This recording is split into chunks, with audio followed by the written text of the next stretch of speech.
İslam dünyasının ən acı tarixi Kərbəla faciəsi. İmam Hüseyn və 72 tərəfdaşının öldürülməsi.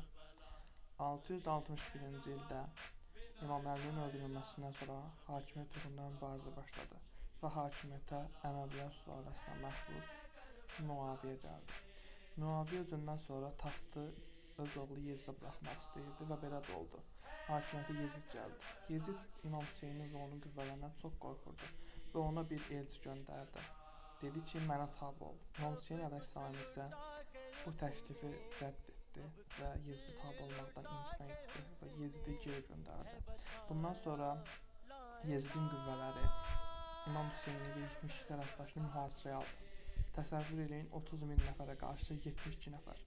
Mühasirə uzadı və 7-ci gün sonunda Ömər ibn Səd bütün su yollarının kəsilməsini əmr etdi. Vəziyyət bu yerdə görən İmam Hüseyn əleyhissalam tərəfdaşlarına dedi ki, istəyən gedə bilər. Lakin heç biri İmam Hüseyn əleyhissalamı tərk getmədi və sona qədər onunla bir yerdə çiyin-çiyinə döyüşdülər. Vəziyyətin belə olduğunu görən İmam Hüseyn əleyhissalam isə Müaviyənin oğlu Yezidin qoşununun qarşısına çıxış etdi. Dedi ki, biz qardaşıq, din qardaşı, bir-birimizin qanını tökməyik.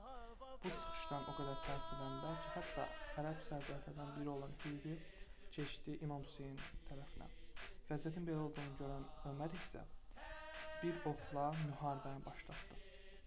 Bundan sonra isə ən acı tarix olan hadisə yaşandı və İmam Hüseyn və 72 tərəfdaşı qətlə yetirildi. Orada şəhid edildi.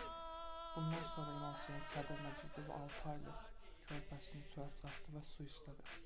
Lakin Yezid qüvvələri körpəyə də rəhm göstərmədilər və şəhid etdilər.